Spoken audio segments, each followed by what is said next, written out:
और हम role marketing का टॉपिक कर रहे थे। हमारा चैप्टर 3 चला हुआ है, 2 हमने कंप्लीट कर लिया है। उस चैप्टर 3 में हम कैरेक्टरिस्टिक्स पे आए हुए हैं, विशेषताएं कर रहे हैं।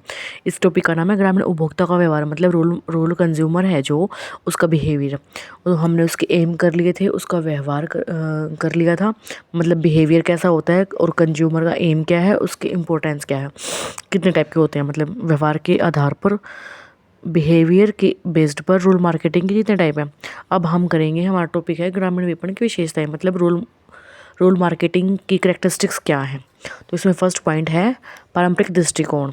पारंपरिक दृष्टिकोण मतलब ट्रेडिशनल ट्रेडिशनल ट्रेडिशनल व्यू। पारंपरिक दृष्टिकोण मतलब उस रोल मार्केटिंग को देख के लोगों को क्या विचार है, मतलब लोगों की क्या थिंकिंग है रोल मार्केटिंग के अकॉर्डिंग, उनकी थिंकिंग कैसी, उनकी सोच कैसी, उनका दृष्टिकोण कैसा है रोल मार्केटिंग को लेके। ठीक है, तो पारंपरिक दृष्टिकोण में हम बोल सकते हैं कि मतलब पहले ज़माने के लोग जिन्होंने अपनी सोच को टाइम के हिसाब से चेंज नहीं किया है, पहले वाली सोच, अगर हम हरियाणवी भाषा में बोले तो ऐसे नैरो माइंडेड लोग, ठीक है, मतलब जिन्होंने अपनी थिंकिंग को टाइम के हिसाब से चेंज नहीं किया, तो मतलब अपनी परंपरा बना ली उस चीज़ को कि हम यही काम करेंगे। जैसे मान लो किसी को कैंसर हो गया है, कैंसर होने से फिर डॉक्टर उसको नॉनवेज खाने के लिए सलाह देते हैं।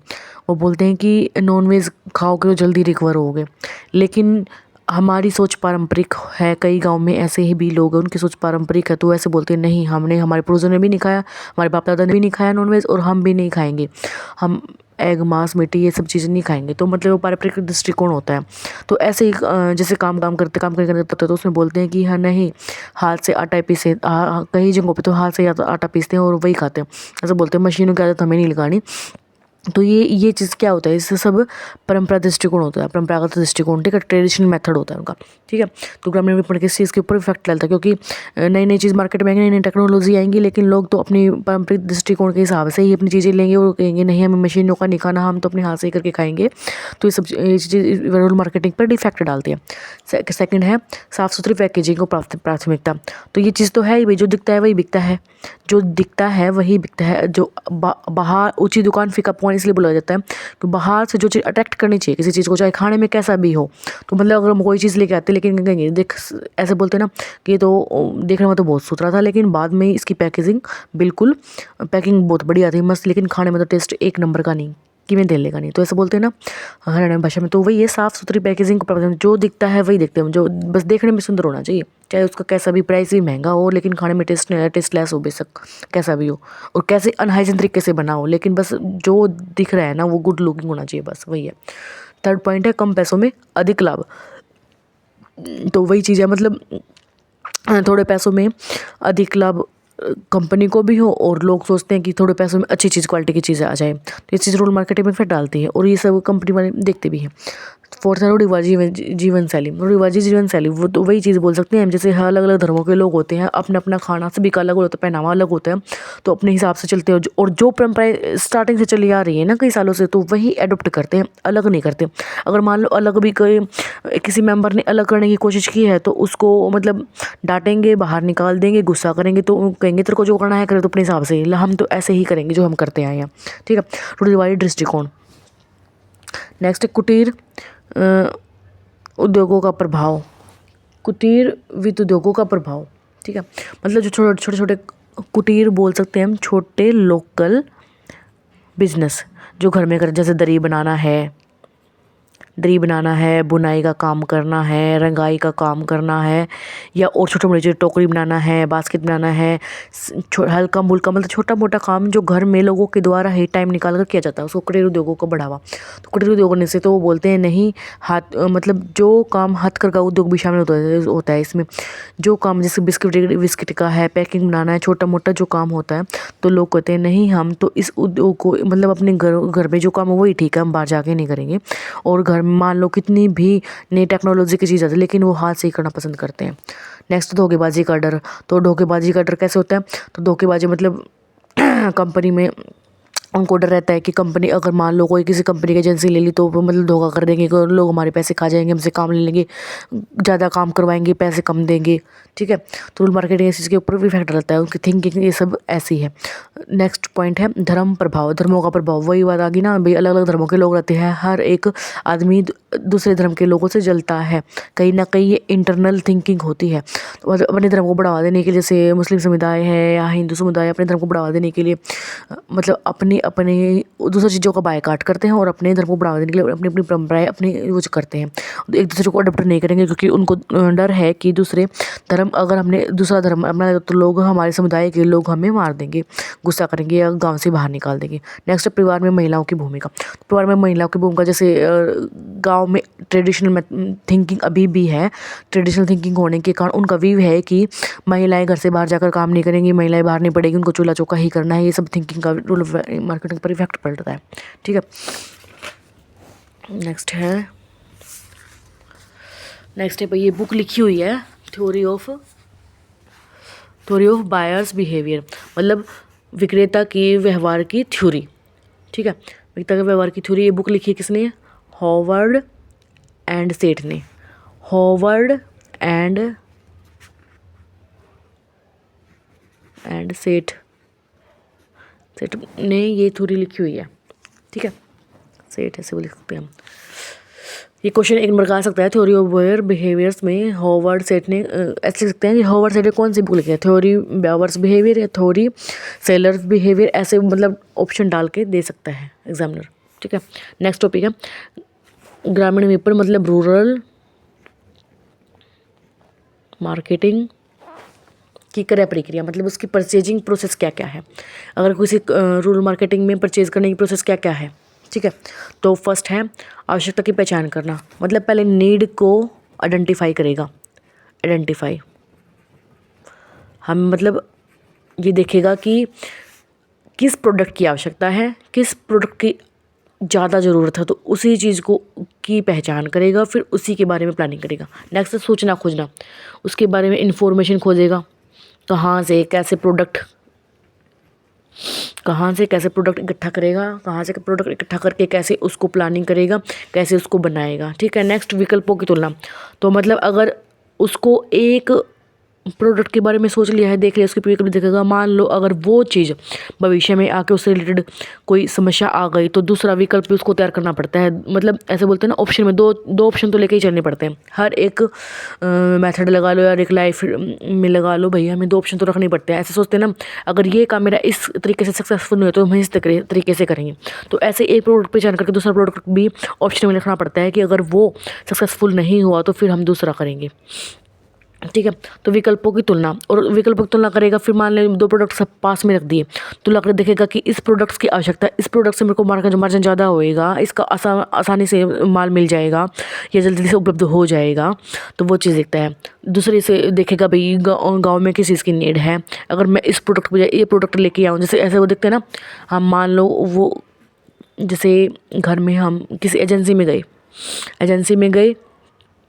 तो एजेंसी में गए तो हमने देखा कि एक मान लो वॉशिंग मशीन लेनी है, तो हम पहले एलजी के देखेंगे, वर्लपूल के देखेंगे, आईएफबी के देखेंगे, सैमसंग के देखेंगे, वोल्टास के देखेंगे, मतलब ऐसे कर करके हम अलग अलग देखेंगे। फिर उनके ऑप्शन देख लिया, विकल्प हो गए हमारे पास, इनको ऑप्शन बोलते हैं। मतलब एक चीज़ लेने गए लेकिन उसके विकल्प देख लिए, ऑप्शन देखने के बाद इतनी चॉइस हो गई हमारे पास। फिर डिफरेंस करते हैं उनका रेट का, उसकी कैपेसिटी का, उसकी वारंटी का, उसकी गारंटी का, हर एक चीज़ का डिफरेंस करते हैं। उसमें मटेरियल का देखते हैं कौन सा अच्छा है, उसकी गुड लुकिंग कैसी है। तो ये सब विकल्पों की तुलना करते हैं। नेक्स्ट है क्रय का निर्णय। ऐसे डिफरेंस देख के भी कौन सी चीज़ बढ़िया है वो सोच के फिर हम उसको परचेज करते हैं। नेक्स्ट है फीडबैक मतलब अनुभव, एक्सपीरियंस क्या हुआ लेने के बाद हम उसको मतलब खरीद लिया, हमें वो चीज़ हमने डिफरेंस देख लिया, उसका रेट प्राइस अकॉर्डिंग मतलब क्या है, उसकी कैपेसिटी क्या, वो देख के हमने फिर देख लिया फीडबैक, हम यूज़ की, फिर उसका फीडबैक देते हैं। ठीक है, तो ये सब ग्रामीण विपणन की प्रोसेस प्रक्रिया में क्या है, मतलब फीडबैक देते हैं। ठीक है, इसके बाद नेक्स्ट पॉइंट है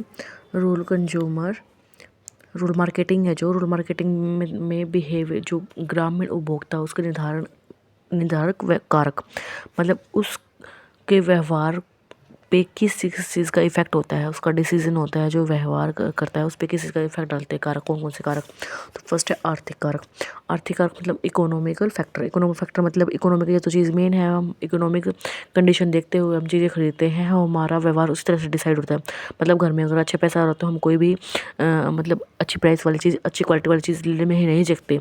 लेकिन गाँव में क्या होता है, टाइम के अकॉर्डिंग ही, फसल के अकॉर्डिंग ही उपज होती है और उसके अकॉर्डिंग ही पैसा आता है। तो लोगों में सरकारी चीज़ इस घर पे चलती रहती है। हर एक घर में कोई ना कोई लोन लिया होता है, कोई ना कोई कार्य करते हैं तो लोन लेके ही कार्य करते हैं, कोई ना कोई सामान खरीदते तो लोन लिया हुआ होता है। तो ये सब चलते रहता है, क्योंकि आय का मतलब जो हमारी इनकम है वो डिस्ट्रीब्यूट नहीं हुई होती, प्रोफेशन टाइम के हिसाब से, मौसम के अकॉर्डिंग होती है। ठीक है, और वहाँ पे जैसे एक बंदे के ऊपर ही डिपेंड होता है सारा परिवार, तो एक बंदा काम करता है घर में।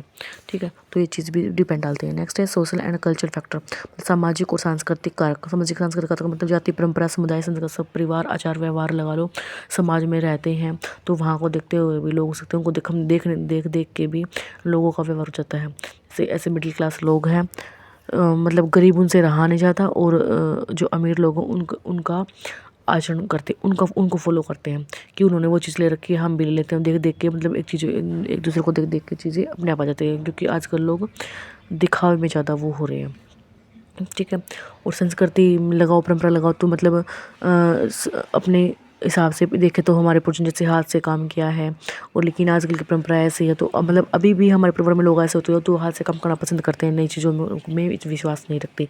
तो अपने घर में परंपरा, जाति, संस्कृति, समुदाय, ये सब चीज़ें को देखते हुए भी घर में चीज़ें आती हैं। नेक्स्ट है मनोवैज्ञानिक कारण, मतलब साइकोलॉजिकल फैक्टर। साइकोलॉजिकल फैक्टर उससे मतलब साइकोलॉजिकल फैक्टर के हिसाब से मतलब हम देखते हैं, मान लो कोई चीज़ है, फ़ोन लेना है या कोलगेट लेनी, फ़ोन लेते तो हम देखते हैं कि वाटर प्रूफ होना चाहिए, क्वालिटी अच्छी होनी चाहिए, उसकी रैम बढ़िया होनी चाहिए, तो ये सब देखते हैं। ठीक है, और दूसरा एग्जांपल ले तो मतलब हमारे कोई ऐसे बोल देता है, मनोवैज्ञानिक कारण कैसा होता है, मनोवैज्ञानिक साइकोलॉजिकल फैक्टर कैसा होता है, मतलब मान लो कोलगेट है, तो कोई घर में पतंजलि की यूज़ कर रहा है, कोई रेड वाइट कर रहा है, कोई पेप्सोडेंट कर रहा है, लेकिन हम बोलते हैं कि दूसरा बंदा बोल देगा कि मेरे दांत में दर्द है, तो पूछते हैं तेरे दांत में दर्द है तो कौन सी कोलगेट यूज़ करता है, तो बोलता मैं तो भाई कोलगेट कर लेता हूँ, जो उसमें मिलती कर लेता हूँ, कोलगेट पेप्सोडेंट वही कर लेता हूँ जो घर में होते हैं। दूसरा बंदा बोलता है कि पतंजलि की यूज़ किया करो, ये दांत ख़राब करती है, आप वाली को पेप्सोडेंट पतंजलि वाली दांत ख़राब नहीं करती, दांत बच्चे रहते हैं, उसमें देसी चीज़ें होती हैं। तो इस उसके दिमाग में ये चीज़ बैठ गई कि हाँ वो ठीक बोल रहे हैं, क्या पता मेरे उससे ठीक हो। और हम कोई भी चीज़ देखते हैं इसके ऊपर, बस हमें क्या वो जो यूज़ करी है, हमें थोड़ी पता है कि वो ब्रांड उसमें मटेरियल अच्छा डाला हुआ है, वही डाला हुआ है क्या, बस हम तो इंस्ट्रक्शन पढ़ते हैं, उसमें जो जो यूज़ किया हुआ वो देख के फिर लेते हैं। हाँ भाई ये दांत मजबूत करेगी, इसमें एलोवेरा है, या फेस प्रोडक्ट लेते हैं उसमें देखते हैं हाँ इसमें ये चीज़ है, ये इसमें नीम की चीज़ें हैं, हम नहाते साबुन लेते हैं तो इसमें नीम की चीज़ लगी हुई है, खाज खुजली कम करेंगी, फंगस दूर करेगी, बस जो हमारे इमेज मन में छाप दी ना, वो साइकोलॉजिकल फैक्टर होता है, जो दिमाग में छाप दे फिर वही चीज़ लेनी है कि वो ठीक रहती है, तो वो साइकोलॉजिकल फैक्ट होता है। नेक्स्ट है पर्सनल अनुभव, पर्सनल एक्सपीरियंस। ठीक है, व्यक्तिगत अनुभव मतलब अपने वक्त अनुभव के हिसाब से भी इनकम है, अपनी एज के हिसाब से बाहर जाकर सीखते हैं बच्चे, एजुकेशन के हिसाब से जो बच्चे सीख के बाहर देखा, अच्छा किया, और अलग अलग स्टेट का हिसाब, ये सब चीज़ें उस पर इफेक्ट डालती हैं। अपना जो ग्रुप है, फ्रेंड्स का ग्रुप है, उनको देख के हाँ उसने वो बोल दिया तो ये चीज़ अच्छी है, इस चीज़ इसके बिहेवियर पर इफेक्ट डालती है। नेक्स्ट है बिहेवियर, जो बिहेवियर है उसमें क्या क्या प्रॉब्लम्स आती हैं। रूरल कंज्यूमर बिहेवियर मतलब ग्रामीण उपभोक्ता के व्यवहार, उसमें क्या क्या समस्याएं आ रही हैं, उसमें क्या क्या समस्याएं फेस करनी पड़ सकती हैं। समस्याएं मतलब उसमें एक तो एजुकेशन लेवल कम होगा, क्योंकि वहाँ पे एजुकेशन कम होती है तो लेवल भी कम होता है। ठीक है, जटिलता होती है, मतलब उनकी सोच, जटिलता का मतलब होता है थिंकिंग मतलब उनकी कठोर होती है, परंपरागत होती है, ट्रेडिशनल होता है, ट्रेडिशनल होने से हम उसको चेंज नहीं कर सकते कि जैसे हाथ से ही काम करना है, मशीनों की यूज़ नहीं होती है। जागरूकता की कमी, हम उनको मतलब थिंकिंग ट्रेडिशनल होने के कारण उनको जागरूक करना थोड़ा मुश्किल होता है।